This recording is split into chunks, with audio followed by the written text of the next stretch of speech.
Hello Libra, great to have you here. My name is Shona. Today's reading is a general love forecast for November 2025.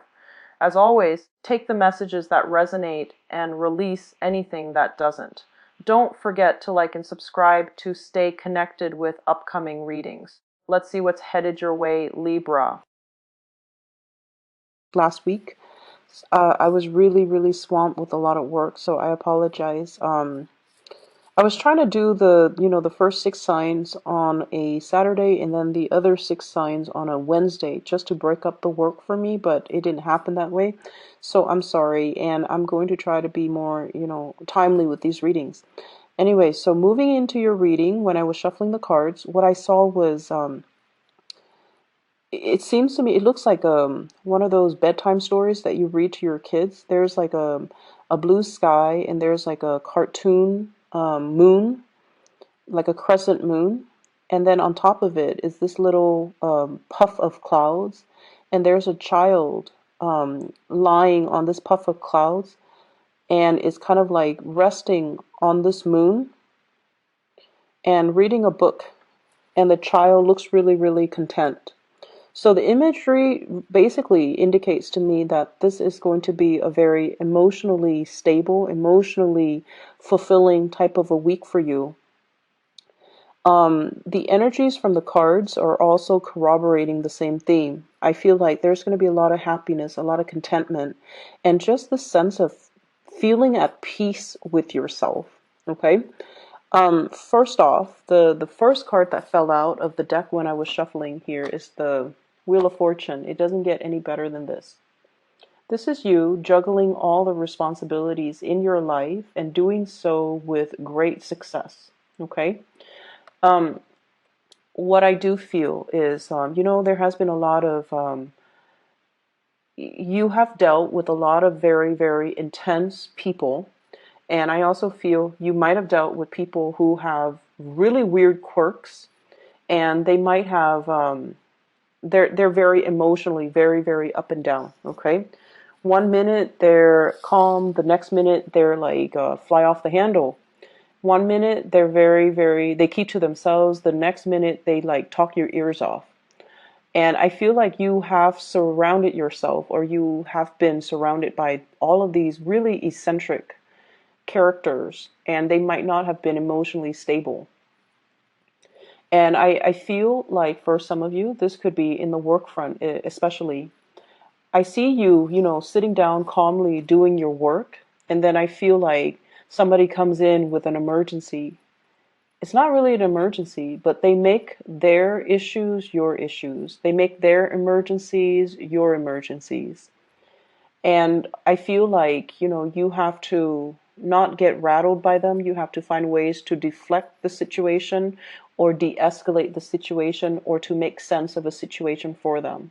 So I see you having to wear many hats. I see you having to take care of a lot of responsibilities. And I see you doing so in a very expert manner where you don't drop the ball. Okay? So that's what I'm sensing. Doing a lot of work for other people, making sense of a situation for other people, juggling many priorities, wearing many hats, and doing so in an expertly way where you get things done. You take care of your responsibilities, and you get things done in a timely manner. I also feel as if some people in your work environment are also dodging responsibilities. It's like not so much that they're dumping responsibilities on you, but the fact is that you're so efficient with your time and you're so good at what you do, it takes you less time to do things and with other people, it takes them twice the time to do things. And so people are being selective about coming to you rather than coming to the other people because it takes too long. And just make sure you draw very clear boundaries and make sure you tell them, this is other people juggling two things and feeling very frazzled, whereas you're juggling multiple things and you're not frazzled at all. Okay, so you're definitely on a higher caliber. And because of that, people come to you and they want your expert advice. And you find a lot of people coming to you for counsel, for assistance, to clarify things for them. So just make sure that you do what is fair for you. You don't have to, tell them go away or anything like that. But you kind of need to draw firmer boundaries, okay? Because if this happens on a perpetual basis, you're doing twice the work as other people. And it might not bode well because it absolves the other people from doing their fair share of the work, okay? So drawing very, very clear boundaries, that needs to be said. But I feel like you're going to be able to do that. You show up here as the Empress. And once again, defending your territory, drawing clear boundaries. She has a shield up. So that means, she's very protective of her energy. She's very discerning about who she gives her energy to. And she's not rattled. If people come in emotionally unstable, she's going to be like, why don't you take a 5-minute break, come back to me when you are calmer. Or, you seem a little bit rattled. Why don't you gather your thoughts and come back to me when you have already sorted those things out? So you're not letting other people into your space who are just all over the place, who are emotionally unstable. So you're definitely defending your turf. I'm also seeing as well being very protective when it comes to children. Okay, so I see some of you too having to attend those, they're like parent-teacher conferences where you are dealing with your teachers and the teachers might tell you things about the kids that you don't agree with. And I definitely feel like you're in the right here. It's not like you're being defensive about your parenting style, but I feel like you understand the children and you feel like the teacher might not have an accurate assessment of of your children. So you're going to defend them, okay? But either way, I feel like there's this sense of being able to juggle everything successfully. Your work life and your home life and your personal life balance are very balanced out. And you're successfully managing everything. You're going to work, you're making really good traction in your career, and you're making a really good impression with the people that you work with. You're handling your responsibilities with diligence and with great care and grace. And then at home, your kids, they're clean, they speak properly, they excel in school. Around bedtime, you don't feel drained. You can read them a bedtime story. You tuck them into bed, and they're well adjusted. And then with your personal life, I feel like you've already got that under control too. Some of you might be single parents and transitioning into a relationship with somebody that is a really good relationship partner for you. They will treat your kids, if you have children, they will treat your kids like their kids. Okay, so you're meeting somebody that will share the responsibilities with you. They don't keep scores as to, oh, that's not my biological kid, I'm not going to take care of it. They will love you and they will sort of like they will give you and extensions of you the love that you want to give. Okay, so they see your kids as, an extension of you. And so if they love you, they're going to love your kids. And they're going to share the responsibilities for you. For those of you who are single parents, I feel like you have finally met somebody that is like worth your time, that you feel you want to introduce and you trust to be around your children. And if you have had to, struggle to take care of them, I don't feel like it's financially. I feel, well, it could be as well. If you have, encountered difficulties, being a single parent, being a single mom, being a single dad, you're meeting somebody that will chip in to do their fair share of the work to alleviate the burden. So keep in mind, one person stepping up doesn't mean the other person gets to step down. It requires a concerted effort from both parties. So both parties needs to contribute. Okay, so I feel like that needs to be said. But I do feel somebody's coming in to alleviate the situation, and it's somebody that can be a really good relationship partner for you. What I'm seeing here, we have the Empress and the Emperor. This is like the perfect match. There's great complementarities here. Okay, one person is like rules like kind of like the outdoors. The other person rules the public space. So I definitely feel like this is like the perfect match. Two people that owns their domain. Two people who are very emotionally healthy and two people who are very successful in the world. So this is like a power couple dynamics coming together, and both people have really clearly defined roles, and they know what needs to be done, and they get to doing. So for many of you, this is like meeting your other half or having somebody that is by your side and that will really truly be there to support you, and having, that pillar of stability, that pillar of strength that you can really rely on. So it looks very good.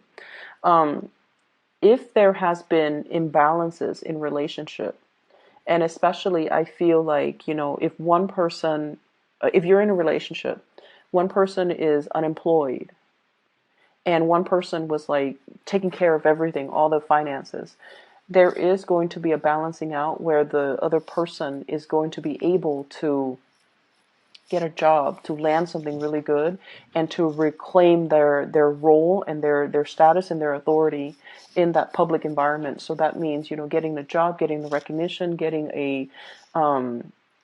it's like a self-esteem boosting job. Okay, so if they've been out of work for a while, they can doubt their capabilities, they can doubt their competencies, but I definitely feel like their self-esteem is going to be boosted. Also, for those of you who have been juggling two jobs, I feel like one of your job is going to really pick up, which will allow you to drop the other job. So if you've been doing two jobs because you were trying to make ends meet, one job you might get a promotion, you might get like a pay increase, you might get a ladder, not a ladder, a vertical like promotion, or even a transfer, and that will allow you to, financially be okay, where you can quit your other job and still be able to, make the rent, and to be able to live comfortably. So I definitely see an escalation in finances. Okay. I'm seeing some of you as well. You're given a lot of responsibilities because the people that you work for really trust you. They trust your skills, they trust your ability to get things done, they trust your ability to make decisions, and they trust that, when you do something, it doesn't have errors. So I see like work that is returned to you without corrections, work that is returned to you without markings in red, because you do your due diligence to proofread, to make sure everything passes the common sense test before you even submit things. So I do feel like a lot of work returned to you without any revisions necessary.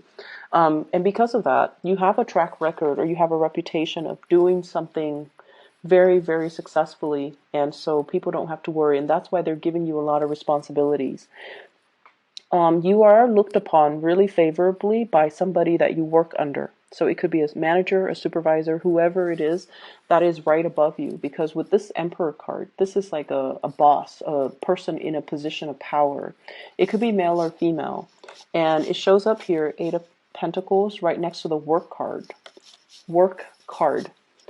And basically what that denotes to me is, somebody's really keeping an eye on you. They might have thought about creating a position for you, and they feel like you're perfect for the job.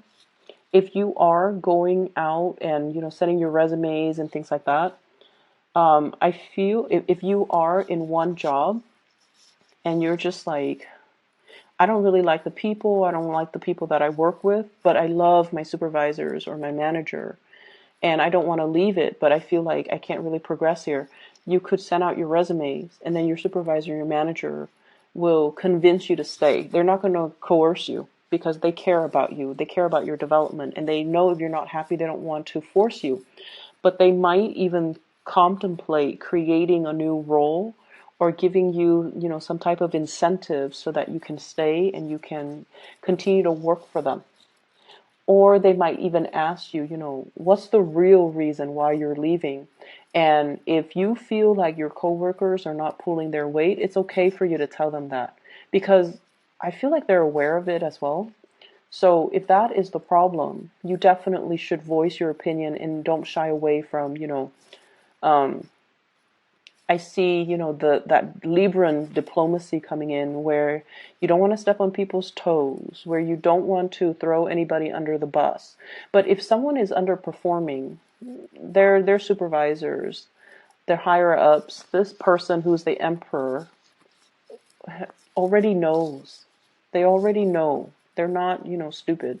They already know. They've already seen it, and they are very aware of what's happening in this work environment. So I feel like it's safe for you to say, so and so is lazy, so and so is not pulling their weight, so and so is like opportunistic, and I have to do the work of two people, and I'm getting a salary of one, and that's why I'm leaving. So I feel like, putting it that way will actually further your own agenda. So I feel like they can try to accommodate you. They want to retain you. That's just the bottom line. Okay, they will try to do things to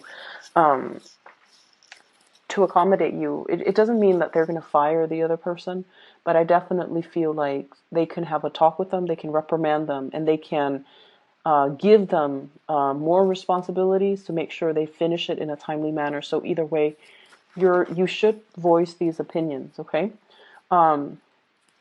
I see here an element of the biological clock ticking. Some of you are probably pregnant, thinking about pregnancy, trying to get pregnant. The time is really good. You're very, very fertile. The time is good. So if you're thinking about that with a relationship partner, I feel like, it's the right time. If you are trying to get yourself a little bit more financially stable first before you have children, then you want to be a little bit careful for the month of December. Okay. I do see like unintended or unplanned pregnancies as well. But either way, that's coming in. You're hitting a very fertile phase. So I feel like it's going to work out in your favor. Okay. You have a lot of good things coming in, Libras, and I feel like you're just going to be resting on cloud nine, is what it feels like.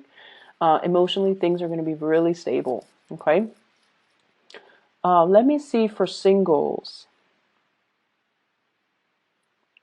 So singles, you're dealing with somebody that you're very attracted to, is what I'm seeing. I have the devil here, and this indicates to me really, really intense attraction. I feel like they're dealing with other people as well. So if this is something that you're still testing the waters on, until they tell you, hey, let's be exclusive, I feel like you should assume they're seeing other people. So if you want that exclusivity, you might need to be the one to, approach the topic. So until they tell you we're exclusive, you're my girlfriend, then I feel like you should assume that they're talking to other people and seeing other people. I also feel like you're dating somebody who's not very financially stable. They're trying to be, because I feel like this person has a lot of pride, and they see your successes, and they know that, they don't have a lot to offer. And there's a big part of them that is intimidated by your success as well. And I feel like that's going to be the motivating factor to get them a lot more, to kind